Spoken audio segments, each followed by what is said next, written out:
Welcome back to Chapter 2, Section 2. This is going to talk about the properties of water. Our key concepts that we will be discussing are why are water molecules polar?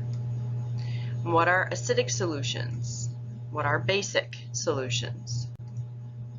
Life depends on hydrogen bonds in water. We talked earlier about covalent bonds and ionic bonds. Now we're going to talk a little bit about hydrogen bonds. Water is a polar molecule. If you think about our planet and we have a north pole and a south pole, water doesn't really have a north pole and a south pole, but it has a positive pole and a negative pole to it. Polar molecules have slightly charged regions. Nonpolar molecules do not have charged regions. And hydrogen bonds will form between the slightly positive hydrogen atoms and slightly negative atoms that are neighboring or nearby.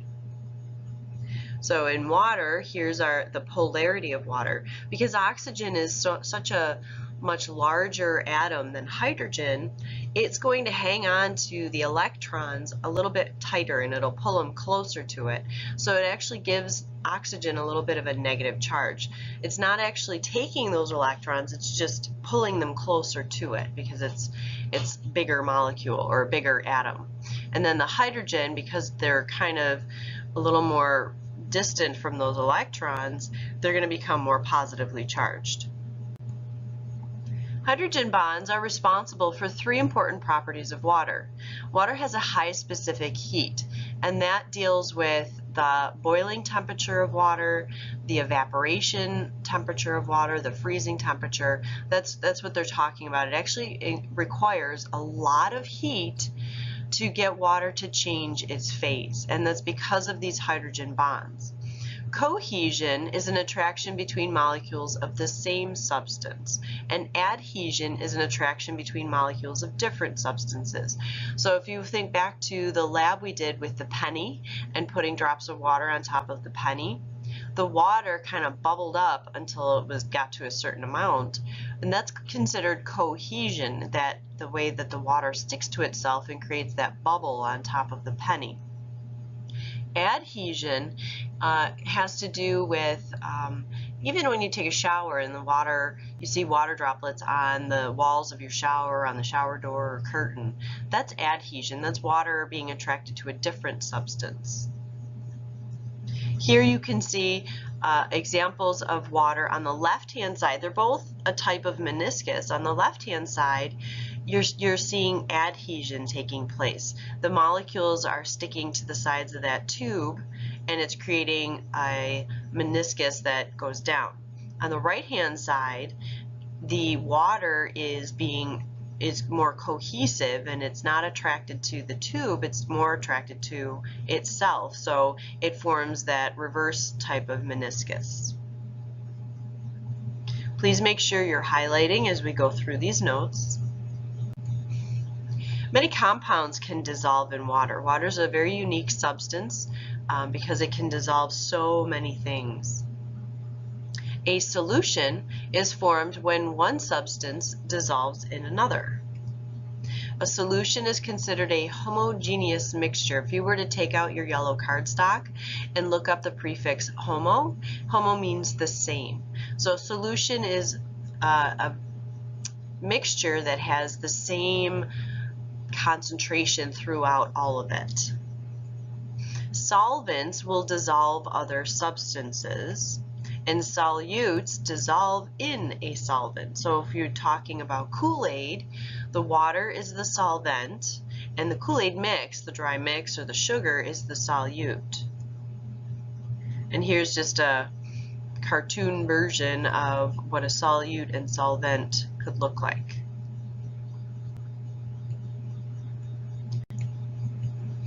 Like dissolves like. So when it comes to water dissolving other things, it's going to dissolve polar substances. Nonpolar substances will dissolve other nonpolar solutes. Polar substances and nonpolar substances generally remain separate. So if you think about mixing water and oil, oil is non-polar. Water is polar, and if you try and mix them and you let it sit, you can see that the water and the oil separate from each other, and that's because one is polar and one is non-polar. Non-polar just means that there is no area on it that has a specific charge. Here we go, our example, oil and water.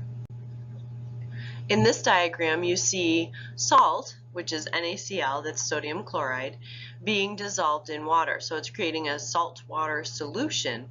The reason that salt can dissolve in water is because water is polar, and if you remember back to ionic bonding, the sodium and the chlorine ions have charges to them. So water is attracted to those charges and can pull those atoms away from each other, those ions away from each other, and create a salt solution. A suspension is a mixture of water and non-dissolved materials. So a suspension is where there's actual particles within that solution.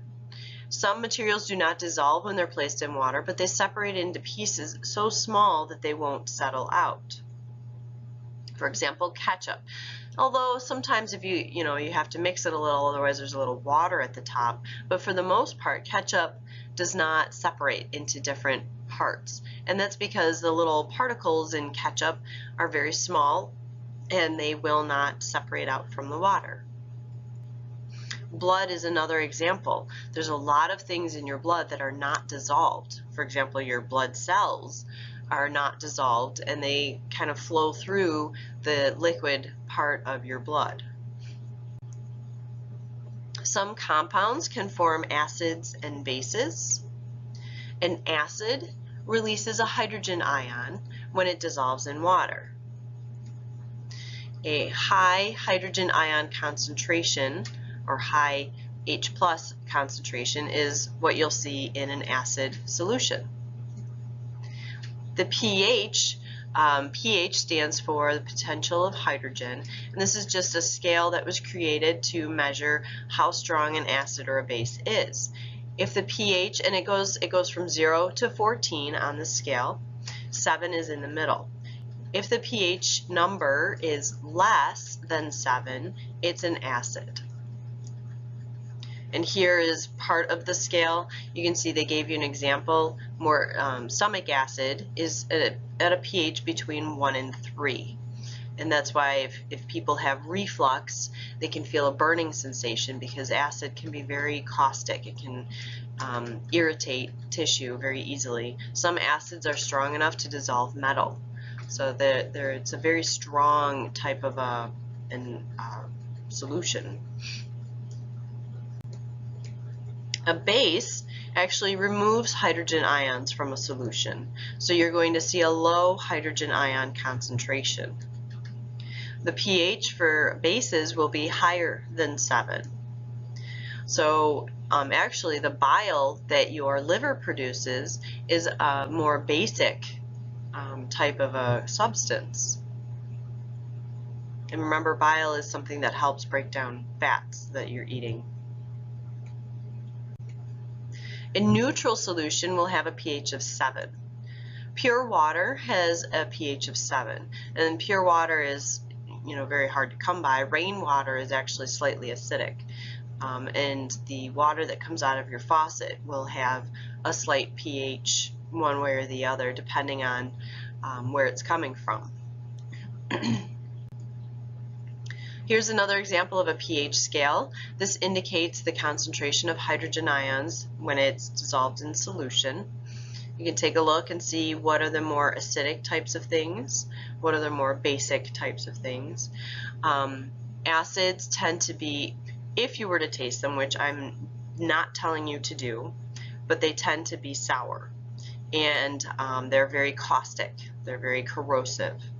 Bases tend to have a slippery feel to them, and if you were to taste them, which is very dangerous to do, so don't do it, but if you were to taste them, they actually have a bitter taste to them.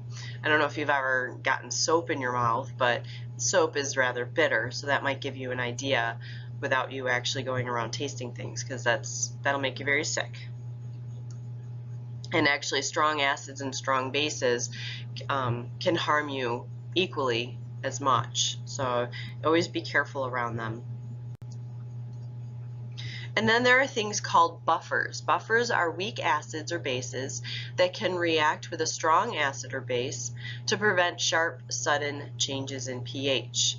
So people who take Tums for an like if they think they have an acidic stomach or they have acid reflux, Tums is actually slightly basic, and it counteracts the acids in your stomach to make it a more neutral situation until everything calms down. There are several different types of buffers in your blood because you don't want your blood becoming too acidic or too basic. If it changes too quickly, you could become very ill if that happens. All right, so that ends our section on the properties of water. Now I would like you to take your quiz in Schoology to see what you remember.